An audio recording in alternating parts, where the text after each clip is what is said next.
ఓం నమో భగవతే శ్రీ రమణాయ. ఓం శ్రీ దక్షిణామూర్తయే నమః. ఓం శ్రీ గురుభ్యో నమః.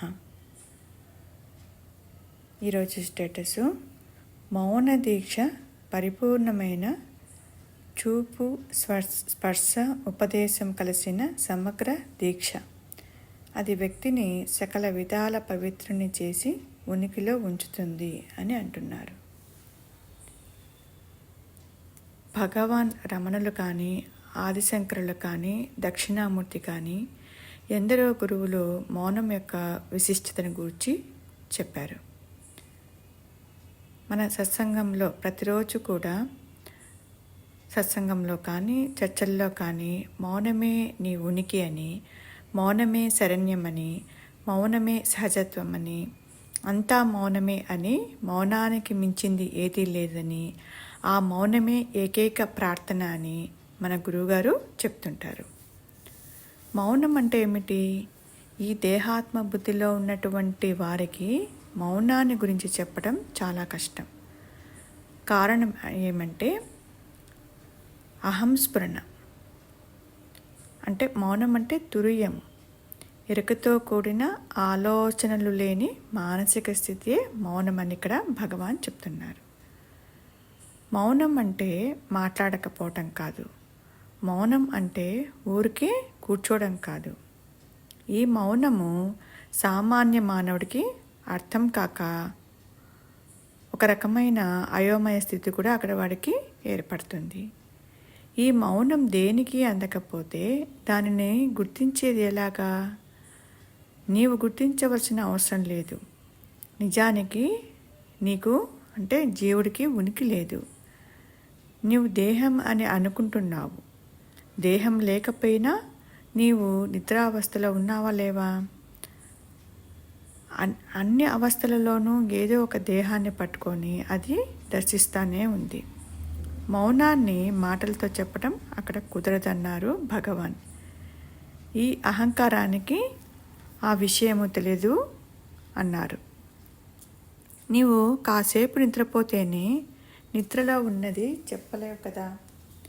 మరి తురియంలో ఉన్నటువంటి జ్ఞానమయ స్థితిని, నీ సహజ స్థితిని ఎలా చెప్పగలవు? అది వాక్కులకు అందదు, అవస్థలకు అందదు, ఇంద్రియాలకు కూడా అది అందదు. మరి దేనికి అందకపోతే దానిని ఏ విధంగా తెలుసుకుంటాము? నీవు అది తెలుసుకునేది కాదు. కారణం నీవు అదే ఉన్నావు. వెంటనే మనకు ఒక ప్రశ్న తలెత్తుతుంది. నేను అదే ఉంటే నాకెందుకు తెలియట్లేదు అని. అన్నీ తెలుసుకుంటా ఉన్నది కదా. ఆ తెలుసుకునే నేను ఉన్నది అది ఏమో చూడు అని అంటున్నారు భగవాన్. భగవత్ స్వరూపము అక్కడ ఎలా ఉంటుంది అని అడిగినప్పుడు భగవాన్ని మౌనం వాక్యాన్ని ప్రకటిత పరబ్రహ్మం తత్వం ఇవానం అని చెప్పుకొచ్చారు. అంటే భగవత్ స్వరూపము మౌనమని, జీవుడి యొక్క సహజత్వము ధర్మము మౌనమే అని, అదే ఆత్మ అని, అదే అహంస్ఫురణని చెప్పారు. ఎక్కడైతే మాట అణిగిపోయిందో, ఎక్కడైతే ఇంద్రియాలు అణిగిపోయినాయో, ఎక్కడైతే మనస్సు అణిగిపోయిందో అదే మౌనము. నేను అనే పరమతత్వ స్ఫురణ యొక్క ప్రకాశంగా తదుపరి పుట్టిన దాని శబ్దరూపమే ఓం అనే ప్రణవం. అయితే నేను అనే ఆది ఈ ఓంకార శబ్దానికి భావంగా గోచరించటం చేత శ్రీ భగవాన్ దానిని ఓంకార వ్యాఖ్యార్థ ఉత్తమ సమహీన నిన్నెవరెరుగువారు అరుణాచల అని, ఓం అనే శబ్దానికి మారుపేరు అహం. అంటే నేను, శబ్దరూపాలు దాటిన అహంస్ఫురణ అని ఇక్కడ భగవాన్ చెప్పారు. తానుగా ప్రకాశిస్తున్న దానికి ఉన్నది ఉన్నట్లే తెలుసుకోవాలనే తప్ప చెప్పడానికి కానీ వ్రాయడానికి కానీ వీలు లేదని అక్కడ భగవాన్ రమణులు చెప్పేవారు. ప్రపంచం కనబడటానికి ఆధారము మనస్సు, మనస్సుకి ఆధారము మౌనమైన ఆత్మ. కనుక అవినాశి మౌనమే సకలానికి ఆధారమని ఇక్కడ మనకు చెప్తున్నారు. ఇక్కడ వ్యవహారంలో చక్షు దీక్ష అంటే చూపు. గురువు యొక్క చూపు ద్వారా శిష్యుడిలో మార్పును తీసుకురావడం. ఇక స్పర్శ దీక్ష అంటే గురువు శిష్యునికి స్పర్శ ద్వారా తన జీవశక్తిని శిష్యుని వ్యవస్థలోకి ప్రసారం చేస్తారు అని చెప్పుకుంటారు. ఉపదేశం అంటే సూచనలు ఇవ్వటం. గురువు శిష్యులకు ఆధ్యాత్మిక మార్గమును సూచించడం. ఇవన్నీ కలిపి వ్యక్తిని పవిత్రను చేసి ఉనికిలో ఉంచుతుందని చెప్తున్నారు. కర్మబద్ధుడైన జీవుడిని ప్రారబ్ధం మిగిలి ఉన్నంత వరకు పరమేశ్వరుడు తదనుగుణంగానే నడిపిస్తూ ఉంటారు. ప్రారబ్ధం ప్రకారం అంతా తిరుగుతూ ఉంటుంది. జీవుడు ఎంత ప్రయత్నించినా జరుగనిది జరుగునే జరగదు. జరిగేది ఎంత వద్దన్నా జరిగే తీరుతుంది. కనుక మౌనంగా ఉండటం ఉత్తమమని అంటారు భగవాన్ రమణులు. ఓం శ్రీ గురుభ్యో నమః.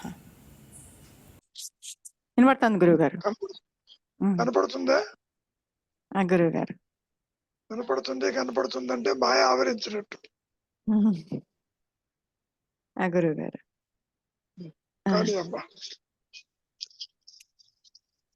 మౌన దీక్ష పరిపూర్ణమైన చూపు స్పర్శ ఉపదేశము కలిసిన సమగ్ర దీక్ష. అసలు దీక్ష అంటే ఏంటమ్మా? అంటే ఈ పలానా రోజులు ఇన్ని రోజులని దీక్ష వహిస్తారు కదా గురుగారు. దీక్ష అంటే ఏంటి? ఎలా తీసుకోవాలి మనం దీక్ష అంటే? అంటే మాట్లాడకుండా ఉండడము ఒక 30 రోజులు అలా. మౌన దీక్ష పక్కకి పెడదాం కాసేపు. భవానీ దీక్ష, శబరిమల దీక్ష ఇట్లా జనం పోతుంటారుగా. అవును గురుగారు. అమ్మా అసలు దీక్ష అంటే ఏంటి?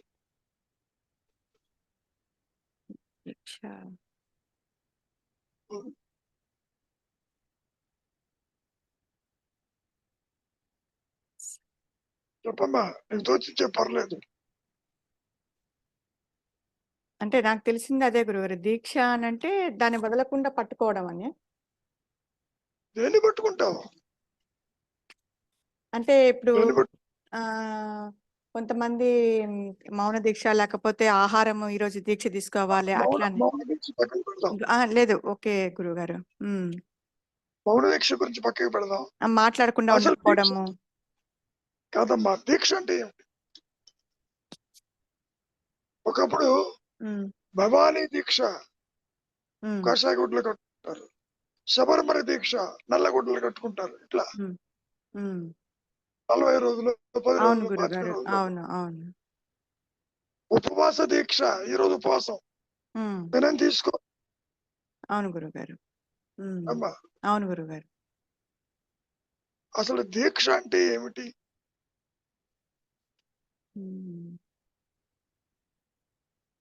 సరే సరోజ ఉన్నావా? దీక్ష గురుగారు చెప్పమ్మా, దీక్ష అంటే ఏంటో. అంటే ప్రతిజ్ఞ చేయడం అనుకుంటున్నాను గురుగారు. నేను ఈ పని చేస్తాను, ఈ పని చెయ్యను అని ఒక ప్రతిజ్ఞ తీసుకోవడం అనుకుంటున్నా గురుగారు. అంటే అనుకునే ఓరలుగా చేస్తే సరిపోతుందా? నేను ఇప్పుడు మీరు అన్నారు కదా అయ్యప్ప దీక్ష, భవానీ దీక్ష అంటే నేను ఆ ఎర్రబట్టలు కట్టుకుని ఆ 40 రోజులు సాత్విక ఆహారం తీసుకుని నేల మీద నిద్రించి అలా ఒక ప్రతిజ్ఞ తీసుకుని దాన్ని ఫాలో అవ్వడం, ఆ ప్రతిజ్ఞని కదా. అంటే ఏంటి అర్థం? వ్యక్తిత్వాన్ని అట్టి పెట్టుకుంటూ చేసేది దీక్ష. కరెక్ట్. అవును, అవునండి. మనస్సు పరిపరి విధాలు పోతూ ఎన్నో వ్యసనాలకు బానిసైనప్పుడు ఈ దీక్షలు తీసుకుంటూ ఉంటారు. దీక్ష అయిపోగానే మళ్ళీ కుక్కతోక వంకర మళ్ళీ అన్ని మొదలు పెడతారు. అవును గురుగారు. అవునండి, చెప్పినట్టు. అవునవును. అవును. కనుక ఇక్కడ దీక్ష అనేది అహంకారంతో కూడి ఒక జరుగుతుంది. అమ్మా అహంకారంతో కూడి చేసే దీక్ష ఇక్కడ. అంటే డిసిప్లిన్ కోసం, అంతే. అవును గురువు. Simple discipline. ఉపవాసము డిసిప్లిన్. అవునండి. ఈరోజు శనివారము నాత్యన్నో ఇత్తెన్ అంటారు చాలా మంది. అవునండి. అవును. ఏమ్మా? ఒక పూటే సో ఇవన్నీ భోంచేస్తారు. కూడా అంతే కదా. అవునండి. ఇవన్నీ కూడా మనస్సు పరిపరి విధాలుగా ఇంద్రియాల వెంట వెళ్లకుండా కంట్రోల్ చేసుకోవడానికి. కంట్రోల్ చేయటానికి ఉన్న డిసిప్లిన్. అవునండి. అవును ఓకే. గురువు గారు. అవునండి. అయితే మౌన దీక్ష అంటే ఏమనుకుంటున్నావు? అది చెప్పు. అంటే అంటే భగవాన్ చెప్పినా మీరు చెప్పినా మౌన దీక్ష అంటే అక్కడ మనస్సులో ఆలోచనలు ఏమీ లేకుండా తనకి తానుగా ఉండేది మౌన దీక్ష. భగవాన్ చెప్పేది మామూలుగా మౌన దీక్ష అంటే మామూలుగా అనుకునేది ఏంటంటే ఈ జీవుడు ఈ రోజు నేను మాట్లాడను, లేకపోతే రేపు వారం రోజులు మాట్లాడను అని ఒక దీక్ష తీసుకుని అలా ఉండడం. కానీ అహంకారం ఉంటుంది అక్కడ అందులో. అసలు విషయం చెప్పలే.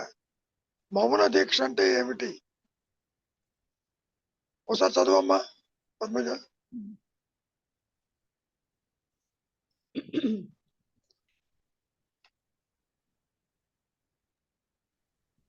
మౌన దీక్ష పరిపూర్ణమైన చూపు, స్పర్శ, ఉపదేశము కలిసిన సమగ్ర దీక్ష. కదా. గురువుగారు. అది అహంకారం చేయగలరా? చేయలేదు. మరి ఎందుకు చెప్పారు?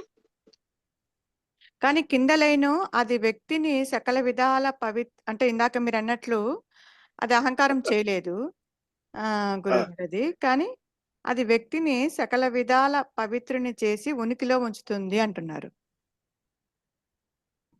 అది అంటున్నారు, వ్యక్తిని అంటున్నాడు, ఉనికిలో ఉంచుతుంది అంటున్నారు.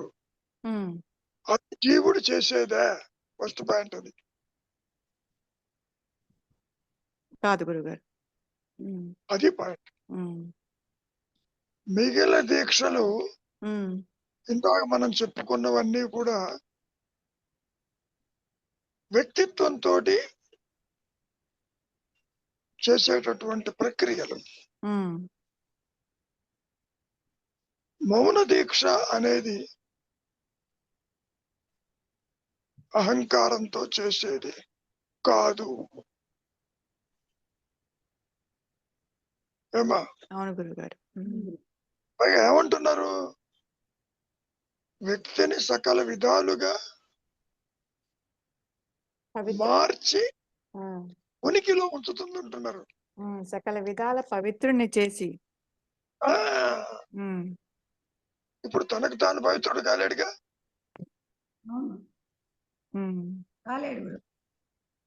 ఏమ్మా సరోజ?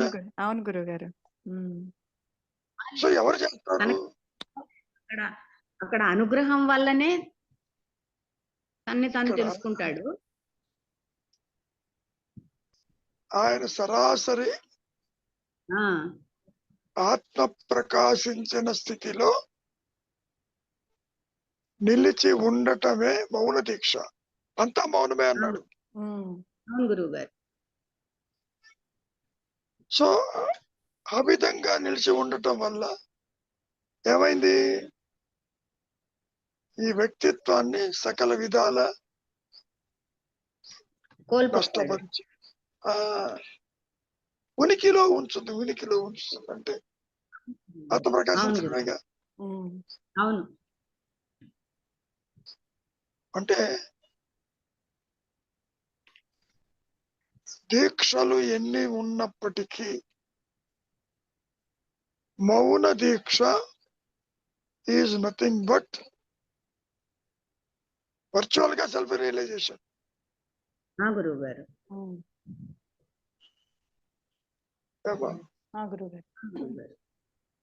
అది మనం ఎట్లా చెప్పుకోవాలంటే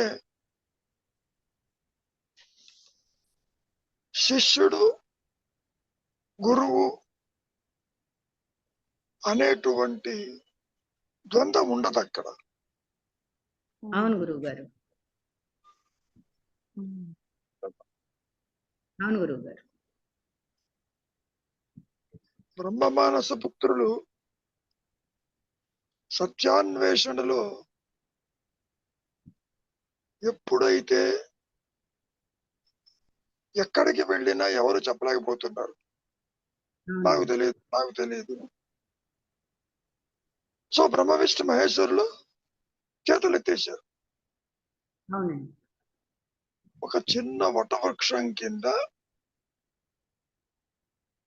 బాలుడు రూపేణ దక్షిణామూర్తి మౌనముద్రలో ఉన్నాడు. పాయింట్ అది. అవును గురువు గారు. అవును గురువు గారు. మౌనముద్ర అంటే ఆత్మస్థితిలో ఉన్నారు, మాట లేదు, పలుకు లేదు. అవును గురువు గారు. అదే ఆదిశంకరులు కూడా ఈ విషయాన్ని ప్రస్తావిస్తూ అక్కడ ఎందరో వృద్ధులు కూర్చొని ఉన్నారట. అవును. ఒక్క చిన్న సంశయ వాళ్ళ సంశయాలను ఎగిరిపోయినట. అవునండి. అమ్మా, అవును గురువు గారు. ఇంకా సింపుల్ గా చెప్పాలంటే హార్ట్ టు హార్ట్ టాక్ ఇది మౌన దీక్ష. ఆ. మౌనం ఎడతగని శాశ్వత భాష అన్నారుగా భగవాను. ఎందుకని ఆచదార ఆత్మస్థితి. అవును. అవును. మౌనం అంటే మనస్సుతో నీవు అనుకునే మౌనం కాదు. గురువు గారు. అక్కడ అమ్మా, అహంకారం ఉంటుంది. ఎక్కడ నేను మౌన దీక్షలో ఉన్నానని మనసుతో అనుకునే దాంట్లో అక్కడ అహంకారం ఉంటుంది కదా గురువు గారు. ఇక్కడ మనస్సుతో చేసేది కాదంటున్నాగా. గురువు గారు, మనసుకు అందనిది అది. అంటే స్వరూప జ్ఞాన స్థితిలో నిలిచి ఉండటమే జ్ఞాన వృత్తి చేత, అది మౌన దీక్ష. గురువు గారు. సోమర్సెట్ మామ వచ్చినప్పుడు అవునండి. ఎన్నో అడుగుదాం అనుకున్నాడు. రాసుకొచ్చాడు. వచ్చాడు, చూడటం ఫెయింట్ అయిపోయినాడు. గంట అయింది, 2 గంటలైంది, ఏం జరిగిందో తెలియదు. గురువు గారు. వచ్చింది, వెళ్ళిపోతాం పదా, all my doubts are clear, పడకెక్కలేదు అన్నాడు. అంటే ఏంటిది? The communication. కాసేపు మహర్షి దగ్గరికి వచ్చాడు అనుకుందాం. గురువు గారు. ఫ్రమ్ గురువు to Somerset Maugham, there is a silent communication of reality. అవును గురువు గారు. అవును. వాక్కులతో కాదు, మాటలు లేవు, ఏమి. అవును గురువు గారు. అక్కడ దక్షిణామూర్తి గారి లాగే ఇక్కడ కూడా జరిగింది. ఎగ్జాక్ట్లీ అదే మౌన దీక్ష. అదే heart to heart talk. Heart to heart అంటే మహర్షి హార్ట్ నుంచి సోమర్సెట్ మామ్ హార్ట్ కాదు. జ్ఞాన వృత్తి చేత ఆత్మ తనకు తానుగా ప్రకాశించిన స్థితినే మౌనం దీక్ష అని చెప్పుకోవాలి. అది మనస్సుతో చేసేది కాదమ్మా, అహంకారంతో చేసేది కాదు.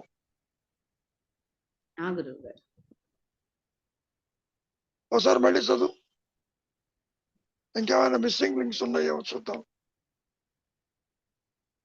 గురుగారు, మౌన దీక్ష పరిపూర్ణమైన చూపు, స్పర్శ, ఉపదేశము కలిసిన సమగ్ర దీక్ష. ఎందుకని అవేం చేయటం అక్కడ. గురుగారు, స్పర్శ దీక్ష, చక్షు దీక్ష. అవును గురుగారు.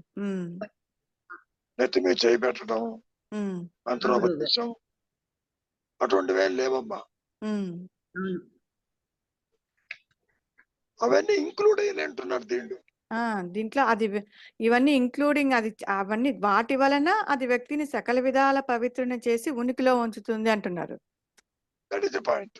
ఉమ్, అంటే ఏవో గురువు నెత్తిని చేయి పెడతాడు, స్పర్శ అవును. దీక్ష, అంటే కంటి అదే చూపుతో చూస్తాడు. అదేదో అంటారు కదా, అంటే కొంతమంది తలపైన నెత్తిపైన చేయి పెడితే అదేదో ట్రాన్స్ఫర్ అయిపోతుంది దాంట్లో నుంచి జీవశక్తి అని అంటారు. అదంతా అటు అటువంటిది కాదంటున్నారు ఇక్కడ. గురువు శక్తిపాతం వస్తుంది, ఆయన శక్తిపాతం. అవును గురు. కొడుతుంది. అవునవును. కంటి చూపుతో వాళ్ళ శక్తిని ట్రాన్స్ఫర్ చేస్తారు. అవును గురువు గారు. అది కాదు. ఉమ్. చాలా మంది పర్యాటకులు మహర్షి యొక్క దృష్టి తన మీద పడాలని ముందెళ్ళి కూర్చునే ఉంటా. అవును గురువు గారు. ఆయన చూసేవాడు కాదు, ఎక్కడ ఉండేవాడు, ఎవరిని పిలిచేవాడు. కాబట్టి మౌన దీక్ష అనేది, హార్ట్ టు హార్ట్ టాక్ అనేది స్పర్శ, చక్షు ఇవన్నిటికీ మించిపోయిందని చెప్పటం. ఇవంతా కూడా తాత్కాలికాలు. ఇప్పుడు మంత్రోపదేశం ఉంది, ఆ మంత్రం తీసుకుని దీక్షగా ఉచ్చరిస్తూ ఉంటాడు. అవును గురువు గారు. అది అహంకారంతో చేసే గారు అక్కడ. అమ్మా, వ్యక్తిత్వంతో చేసేవి, మనస్సుతో తీసుకునేవి, చెప్పుకునేవి, ఇచ్చేవాడు ఉండాలి, పుచ్చుకునేవాడు ఉండాలి. ద్వైతం వచ్చిందిగా అక్కడ. రావడమే కాదు, గురువు దీక్షిస్తాడు, శిష్యుడు స్వీకరిస్తాడు. అవును. ఇప్పుడు చాలా మంది పీఠాధిపతుల దగ్గరికి వెళ్ళి దీక్ష తీసుకుంటారు. దీక్ష తీసుకుంటారు. Is it not? గురువు గారు. కానీ దానివల్ల ఆత్మ ప్రకాశం కాదు కదా. కాదు కదా, నువ్వంటే ఎట్లా అవుతుందని వెళ్ళారు వాళ్ళు.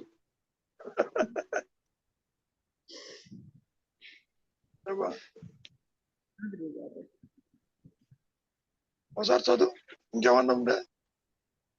అంతే గురువు గారు. చూడమ్మా. గురువు గారు, మౌన దీక్ష పరిపూర్ణమైన చూపు, స్పర్శ, ఉపదేశము కలిసిన సమగ్ర దీక్ష. That is the point. అంటే అవెందుకు పనికిరావు అని చెప్పటం. ఉపదేశిస్తారు, దీక్ష తీసుకుంటాడు, చేసేసి అంటాం. గురువు గారు.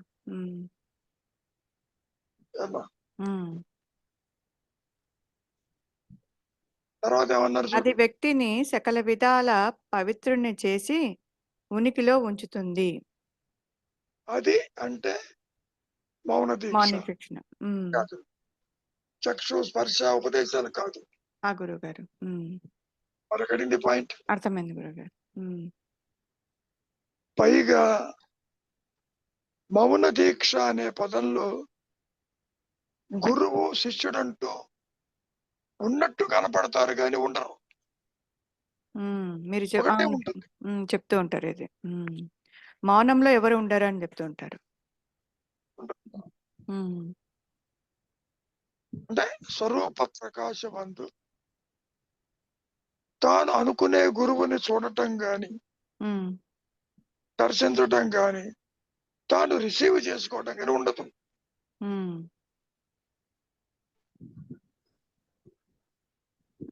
అంటే ఇక్కడ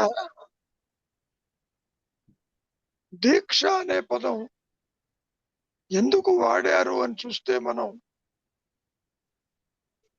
నీవే అదై ఉన్నావు, ఈ దీక్షలతో నీకు సంబంధం లేదు అని చెప్పటం. అందుకే ఉండు, బీ స్టిల్, అంతా మౌనమే.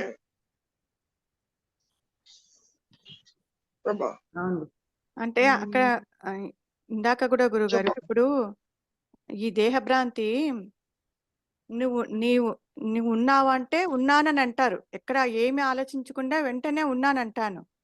కానీ నీవు నువ్వు అదై ఉన్నావు, లేకపోతే నువ్వు ముక్తుడివై నువ్వు జ్ఞానస్వరూపుడు అని అంటే ఆ జ్ఞానం అడ్డగిస్తా ఉంది. అంటే అక్కడ అంటే అక్కడ భ్రాంతి వలన గురువుగారు అది బంధం వల్ల అది అడ్డగిస్తా ఉందా గురువుగారు అది అది అది అంగీకరించట్లేదు అది. ఇక్కడ ఉమ్. అంటే ఒకటేమో ఉన్నాను. సాపేక్ష జ్ఞానం. చెప్పండి గురుగారు. ఏమో సాపేక్ష జ్ఞానం, అభాసకాంతి. ఉమ్, మౌన దీక్షలోనేమో పూర్ణ జ్ఞానం. ఉమ్, ఉమ్. ఏమా? గురువుగారు. సో అభాసకాంతి ఇక్కడ దీని ఉనికి లేదు అసలు. గురువు ఎంత సత్యమో శిష్యుడు అంతే సత్యం. గురువు దేహం కాదు, శిష్యుడు దేహం కాదు. అయినప్పటికీ మాయలో ఏదో సాధిద్దామని ఇందాక చెప్పారుగా, ఉపదేశమను, స్పర్శ దీక్షను, ఇంకేదో కార్యక్రమం చేయమను, కర్మలు ఆచరించమను, నేను గురువు నుంచి ఇది నేను నేర్చుకున్నానను, అది చెయ్యమన్నాడను, ఇటువంటి ఎక్కువగా. అటువంటిది కాదు అని చెప్పటం. ఒక రకంగా చూస్తే దీక్ష అనే పదం ఒకళ్ళు ఇచ్చేది కాదు, ఇంకొకళ్ళు తీసుకునేది కాదు. అందుకనే మహర్షి ఏమంటున్నారు, ఆత్మజ్ఞానం గురువు అందించడు, పవిత్ర గ్రంథాల్లో ఉండదు, కర్మ విశేషాల్లో ఉండదు. జ్ఞాన వృత్తి చేత ఆత్మ తనకు తానుగా ప్రకాశించిన స్థితినే మౌన దీక్ష అని చెప్పుకోవచ్చు. సెల్ఫ్ రియలైజేషన్ ఈజ్ మౌన దీక్ష. ద్వైత దృష్టితో చూడద్దు. మీకు ఎవరిచ్చారు ఆత్మజ్ఞానం అంటే? ఏం చెబుతాడు? అక్కడ గురువు లేడు, శిష్యుడు లేడు, ఆత్మ ఉంది. ఏమా? గురువు గారు. అందుకని సెల్ఫ్ రియలైజేషన్ లో జ్ఞాన వృత్తి చేత అహంస్మరణ ప్రకాశించిన స్థితిలో మరి జీవుడు ఎక్కడున్నాడు? ఉనికిలో వెళ్ళిపోయినాడుగా, ఉనికే ప్రకాశించిందిగా. అవును గురువు గారు. దేవుడు, జగత్తు, ఈశ్వరుడు ఎగిరిపోయారుగా. అమ్మా, అవును గురువు గారు.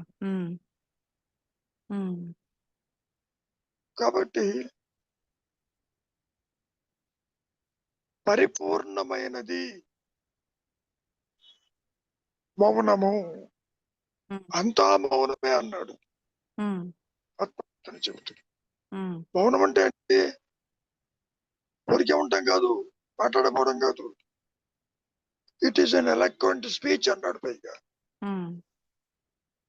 అంటే నేను ఉన్నానని స్వయం ప్రకాశంతో స్ఫురణమయంగా నిలిచి ఉన్నటువంటి ఏకైక సత్యస్థితే మౌన దీక్ష అని మనం మాయలో చెప్పుకోవచ్చు. ఏనా రవి? గురువు గారు. అవును గురువు గారు.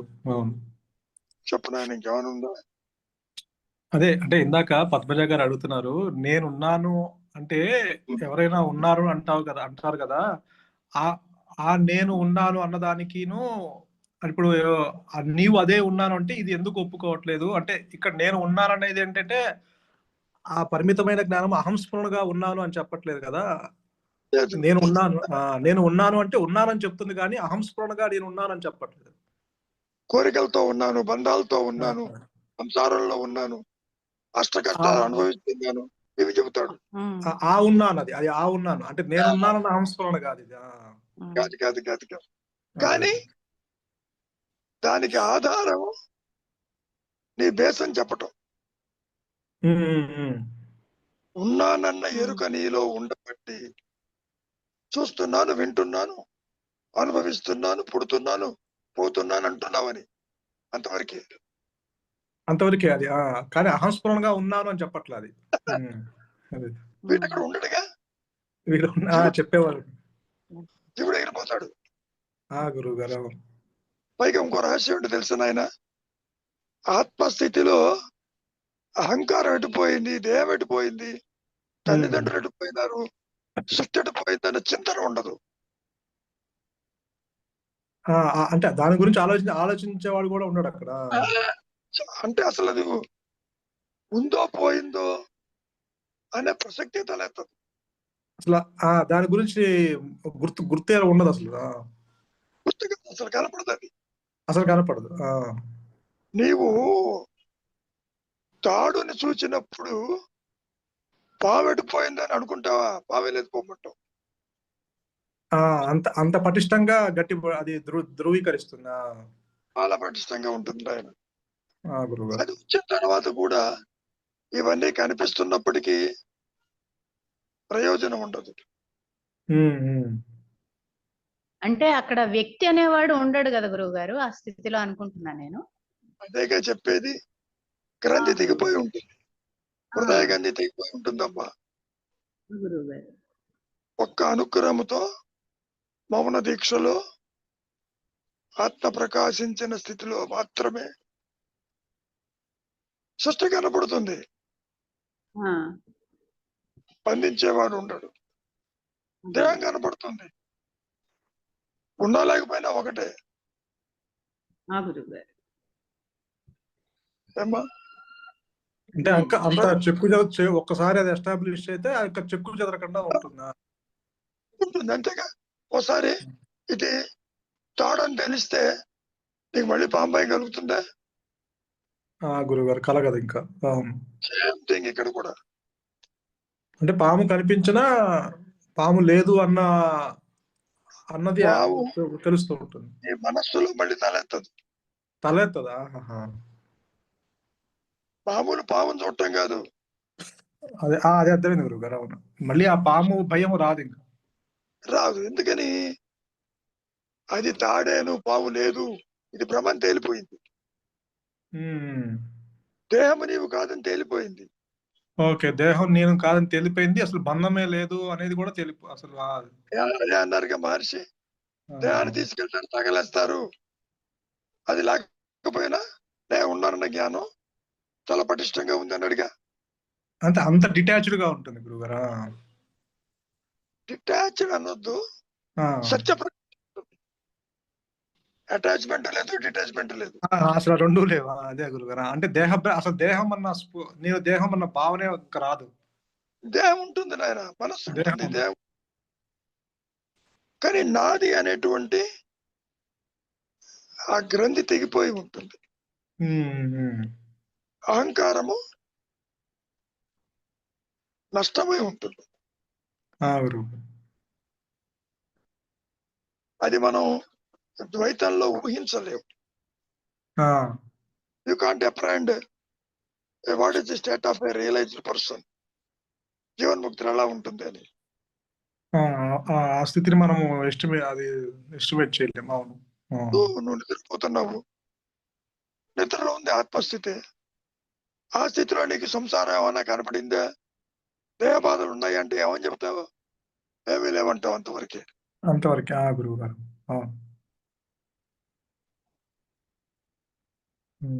ఇక్కడ ఒకటే నేను తనకు తానుగా నిలిచి ఉండటమే మౌన దీక్ష. అంటే ఆత్మ ప్రకాశం అని చెప్పుకోవచ్చు మనం. మరి ఎండమావుల్లో నీళ్లు లేకపోయినా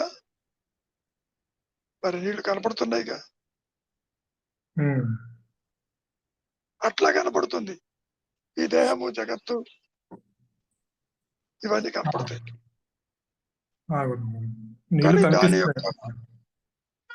దాని యొక్క విలువ ఎండమావులాగా ఉంటుంది. ఆ, అదే ఎండమావులని తెలిసిన తర్వాత అది అది అని అక్కడికి వెళ్ళాల్సిన అవసరం లేదుగా, మళ్ళీ వెళ్ళి తెలుసుకోవాల్సిన అవసరం లేదు ఇది నీరు కాదు అని. కాబట్టి కోరికలు గాని, బంధాలు గాని, బాధ్యతలు గాని, నాది అని గాని, నీది అని గాని, జననమరని గాని, మరణమని గాని, బంధమని గాని, మోక్షమని గాని అసలు తల ఎత్తదు. గురువు గారు, సో ఇంతటి దాగి ఉంది మౌన దీక్షలో. అంటే మీరు చెప్పిన భగవాన్ రమణుడు చెప్పిన ఇప్పుడు సృష్టి లేదు, అసలు జీవ జగతీశ్వరులే లేరు అని కరాఖండిగా చెప్తున్నప్పుడు అంత ఎస్టాబ్లిష్ చెక్కు చెదరకుండా ఉంది. అంటే ఇప్పుడు కూడా నువ్వు గుర్తిస్తున్నావు, గురువు అవి చెప్పటల్లా. అవునవును, ప్రపంచం చెప్పట్లేదు. కాబట్టి మానసికమైన ధోరణులు ఉంటాయి కొన్ని. ఇక్కడ ప్రార్థనతో వచ్చాడు ఇక్కడికి. 1950 దాకా ఉంది బాడీ మైండ్ కాంప్లెక్స్ ఉంది.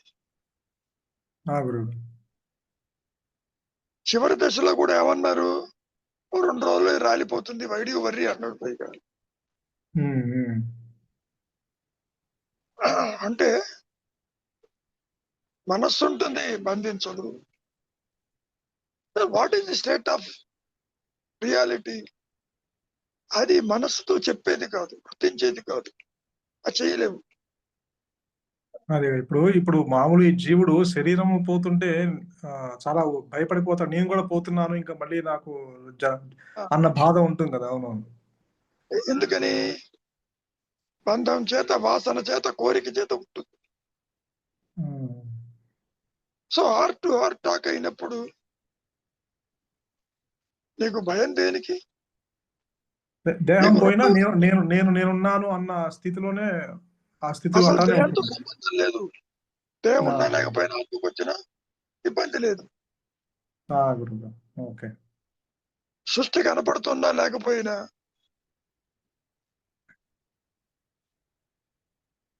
రమణ మహర్షుల వారు తిండి తిప్పలు లేకుండా ఎన్ని సంవత్సరాలు ఉన్నాయి ఎవరికైనా తెలుసా అసలు? అవును గురువు గారు, పాతాళ గుహలో ఎన్ని సంవత్సరాలు తెలియదు మనకి. అక్కడే కాదు, విరూపాక్ష ఎక్కడైనా సరే తినాలని గాని, వద్దని గాని, కావాలని గాని, ఏదో కర్మ ప్రకారంగా వచ్చేది పోయేది తప్ప తనకంటూ తినాలి, బతకాలి అనే ప్రసక్తి లేదు అక్కడ. గురువు గారు, అంటే మరి శరీరము ఇది అయిపోయినా కూడా మరి అది ఎలా ఆయువు అంటే నడిపిస్తుందా గురువు గారు ఆ జ్ఞానం అట్ట? ప్రారంభం వల్ల 1950 దాకా తిండి లేకపోయినా అంత దాకా నడిపిస్తుందా? ఇప్పుడు నిద్రపోతున్నావు, తిండి తింటలేదు, గాలి పెరుస్తున్నావు తెలియదు, ఇదేమో రెడీగా లేదా పెళ్ళికొచ్చేసరికి. ఉంది గురువు గారు.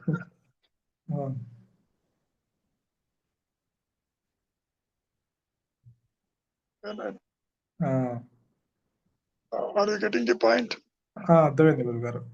అంతటి శక్తి ఉంది ఆ మౌనకి, మౌనానికి. డెఫినెట్లీ నీ ఉనికి అటువంటిది అని చెప్పటం.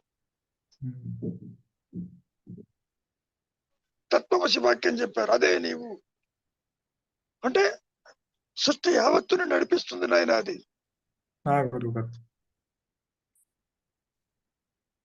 సృష్టిలో ఏ ఒక్కటి కూడా అది లేకుండా మన లేదు. చాలా విచిత్రంగా ఉంటుంది.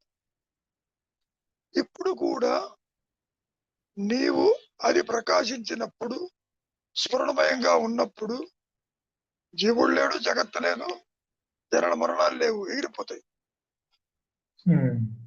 ఇంత ఇదిగా ఉండబట్టి కదా చెప్పింది కృష్ణ పరమాత్మ, అర్జున నువ్వు నేను పుట్టలేదు, రాజలోకాలు లేవని. ఎలా చెప్పాడు? ఉమ్. కాలాలు మారుతున్నా కూడా ఆ స్టేట్మెంట్లు అట్లానే అవన్నీ అట్లానే ఉన్నాయి. అసలు కాలమే లేదు. కాలమే కాలం లేదు. ఆ, గతము లేదు, భవిష్యత్తు లేదు. చెప్పుకోవటానికి past and future are the expansion of the present అని ఒక స్టేట్మెంట్ ఇచ్చారే తప్ప ఉమ్. కాలం లేదు. మనస్సు బయటకు వస్తేనే కాలం ప్రసక్తి వస్తుంది, గురుగారు. లేకపోతే రాదు నాయన. రాత్రి లేదు, పగలు లేదు, భూత భవిష్యత్ వర్తమానాలు లేవు. ఏదీ లేదు అసలు. ఏదీ లేదు అసలు. మనస్సు తల ఎత్తితేనే అవన్నీ కనపడతాయి. గురు. నాది అని, నీది అని, మరి కాలం అని, గతం అని, భవిష్యత్తు అని, ఇట్లా ఉన్నదని లేదని. అంటే అది అది ప్రకాశించినప్పుడు సకలము పోతుంది. ఇంకా సకలం అనొద్దు, అది మాత్రమే ఉంటుంది, ఇంకేముండదు. గురుగారు, అది మాత్రమే ఉంటుంది. సకలం ఉండిపోతుందా లేదా అంటే లేదు, ఇప్పుడు కూడా లేదు. కానీ ఇప్పుడు లేదంటే నీకు మిగుడు పడదు. మూలం ప్రకాశిస్తుంది. గురుగారు. నాయన, అవునవును. దేహం లేకపోయినా నువ్వు ఉన్నావు కదా అంటే నాకు తెలియదు అంటావు. నిద్రపోతావు కదా అని నిద్రపోతున్నా అంటావు. అవును. ఎప్పుడైనా దేహం చెప్పింది అది ఉన్నట్టు నువ్వు చెబుతున్నావు. సంసారం నాది, దేహం నాది, నాలాగే ఇతర దేహాలు ఉన్నాయి. అవును. Is it not? గురుగారు. ఏమయ్యా? ఇంకేమైనా ఆ- ఉందా? ఆ- అదే అంటే ఆత్మలాభం అంటారు కదా గురుగారు. ఆత్మకి ఆత్మస్థితిలో ఉంటే ఇన్ని లాభాలు ఉంటాయి. అత్యుత్తమ లాభం అంటే అర్థం ఏంటి? ఇప్పుడు నువ్వు పుట్టాను పోతాను అనుకుంటున్నావుగా, అది ఉండదని అవును. చెప్పడం. అదే శ్రీకృష్ణుడు గీతలో కూడా ఆత్మలాభం అంటారు కదా గురుగారు. అంతేగా. ఇప్పుడు లాభ నష్టాలంటే జీవుని అట్టి పెట్టి ఫీల్ అయ్యేది కాదు. అవును. జీవుడు అదృశ్యమై ఉంటాడు అక్కడ. అన్నాయన, గురుగారు. ఈ దేహంతో అంటే అనాత్మతో కనెక్షన్ ఉండదు నాయన.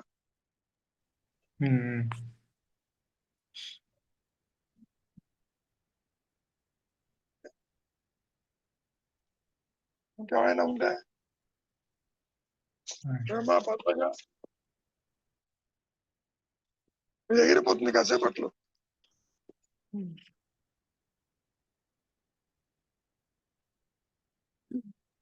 లేని ఎగిరిపోతాయే, ఇబ్బంది ఏం లేదు. గురుగారు. ఉన్నది ఎలాగో పోదు. గురుగారు చెప్పు.